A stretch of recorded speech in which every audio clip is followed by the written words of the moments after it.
Entonces hay unas necesidades básicas: respirar, comer y beber y dormir. Y ningún ser humano puede sobrevivir sin estas tres necesidades. No hay nadie que pueda sobrevivir sin esto. Pero Jesús añade una necesidad más. Jesús dice: sí, tienes que respirar. Por supuestísimo que sí. Claro que tienes que comer y tienes que beber. Claro que sí. Por supuesto, hay que descansar, es un mandato. Pero hay otra necesidad, que es la necesidad de orar. ¿Qué particularidad tiene esta necesidad? La necesidad de orar. Te lo voy a resumir y ahora te lo explico, pero te voy a decir ya el resultado.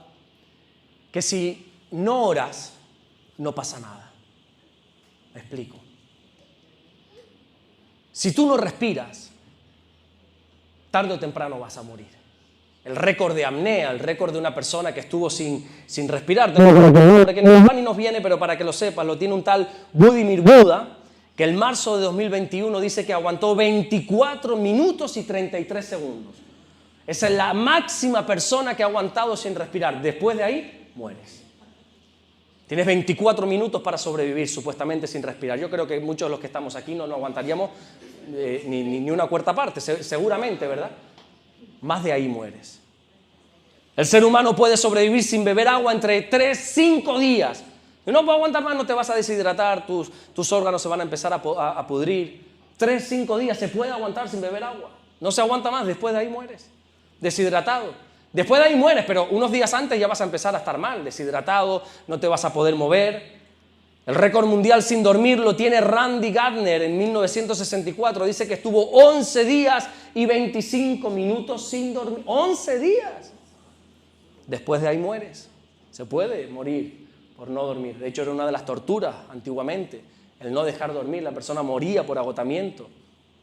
El asunto es que cuando no oras, no mueres. Por lo menos físicamente. Y entonces tú dices: bueno, si no como, voy a morir. Va a llegar un momento que las tripas te van a empezar a sonar y te vas a tener que alimentar. Si no bebes, tarde o temprano vas a tener que beber. En uno de los viajes que nosotros hicimos hace muchos años atrás, mi esposa y yo en África, estábamos ahí y había un charco. Voy a ser explícito. Perdón si alguien dice: uy, lo que está diciendo, pero así lo sentí yo. Estábamos en una zona selvática de Camerún que se llama Kribi y había un charco que yo decía, con todo el respeto, yo ahí no acerco ni a mi perrita, que la quiero mucho, a que beba agua en ese charco, porque era... Pero de repente estábamos trabajando, estábamos levantando una iglesia allí y uno de los trabajadores que vivía allí, nativo de allí de Kribi, se agachó y bebió agua. Y yo digo: no, pero ¿cómo? ¿Y cómo bebes agua de ahí? Y entonces me dijo: bueno, es que la opción de no beber no existe. Tú porque tienes el privilegio de abrir un grifo y sale agua. Tú porque tienes la fortuna, la gran fortuna de ir a una tienda y comprar agua embotellada. Ahí entendí que era un privilegio tener eso. Porque la opción de no beber no existe. Porque si no bebes, mueres. Pero cuando no oras no pasa nada. No voy a preguntar aquí cuánto llevas sin orar, porque evidentemente todos hemos orado, hemos tenido nuestro devocional, nuestro tiempo con Dios hoy y somos gente plenamente activa en la oración. Pero resulta que cuando no oramos, no sucede nada. Y esa es una de las particularidades de esta necesidad. Y Jesús nos enseñó que la oración es una necesidad. Y dice en Lucas capítulo 11, versículo 1, aconteció que Jesús estaba orando en un lugar y cuando terminó, uno de sus discípulos le dijo: Señor, enséñanos a orar. Miren esto, 12 discípulos judíos inculcados en la oración, enseñados en la oración, gente preparada en la oración, ven a un hombre orando y le dicen: enséñanos a orar. Bueno, esa petición es normal para ti o para mí, pero no para un judío. Un judío desde pequeño en las yeshivás, en las escuelas rabínicas, se les enseña cómo tienen que orar. Primero aprenden a orar antes que a decir buenos días. Un judío es así, se lo garantizo. Un judío antes de dar el primer paso ya sabe orar. Y son judíos los que le están diciendo ahora a Jesús: enséñanos a orar. Los judíos oran horas y horas. Si tú tienes el privilegio, la oportunidad de visitar, por ejemplo, Jerusalén, el Muro de los Lamentos, ahí están los rabinos. Yo iba por la mañana y ellos estaban ahí orando. Ibas por la tarde y tú dices: pero si este estaba por la mañana. Se fue y vino y me decía el pastor: no, ese está ahí desde por la mañana. Digo: pues se han pasado 10 horas. Digo: 10 horas se pegan ahí orando. Algunos estaban dormidos así. Dormidos.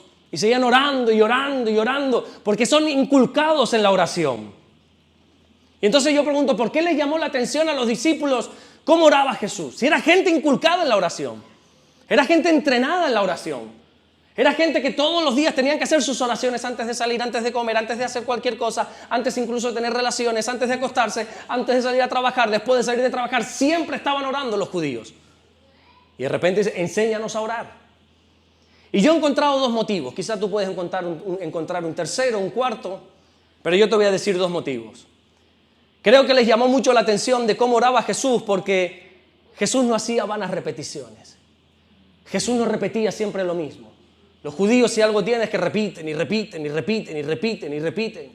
Los judíos tienen dos oraciones principales que las repiten durante todo el día.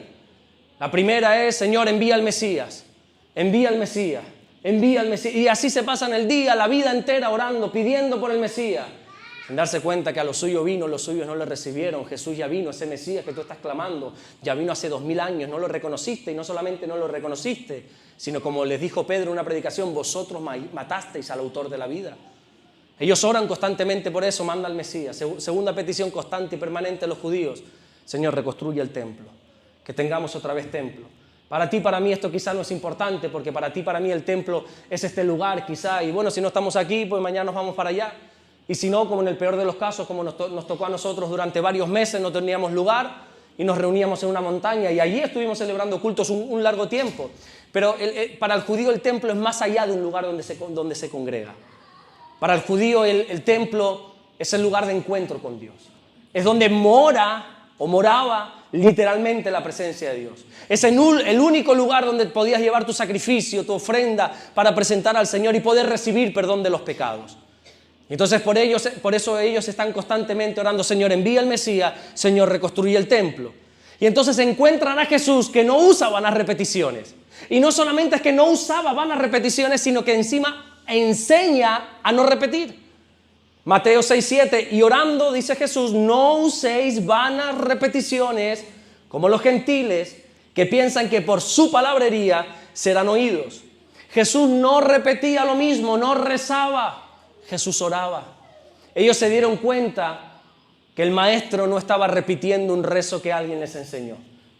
Ellos se dieron cuenta que Jesús no repetía lo mismo que el rabino repetía, sino que en Jesús había algo diferente. Él parecía que verdaderamente estaba teniendo una conversación con el Padre. Ellos se dieron cuenta que esa oración que él hacía no era un Dios te salve María, llena eres de gracia. Esas repeticiones y repeticiones. Y yo me aprendí de pequeñito como buen católico que era, Jesucito de mi vida, que eres niño como yo, por eso te quiero tanto que te doy mi corazón, tómalo, tuyo es, mío no. Y eso yo lo rezaba todos los días de mi vida. Y luego hacía mis señas y mis cosas y en la comunión y me fui a confesar y me dijo el Padre, no, para tener 11 años...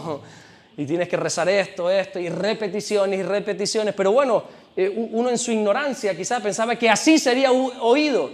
Y Jesús dice, no pienses que por tus palabrerías serás oído. No se trata de rezar. Orar no es rezar. Orar es hablar con Dios. Hay que hablar con Dios. No es que yo no sé orar. ¿No sabes hablar? Sí, pues habla con Dios.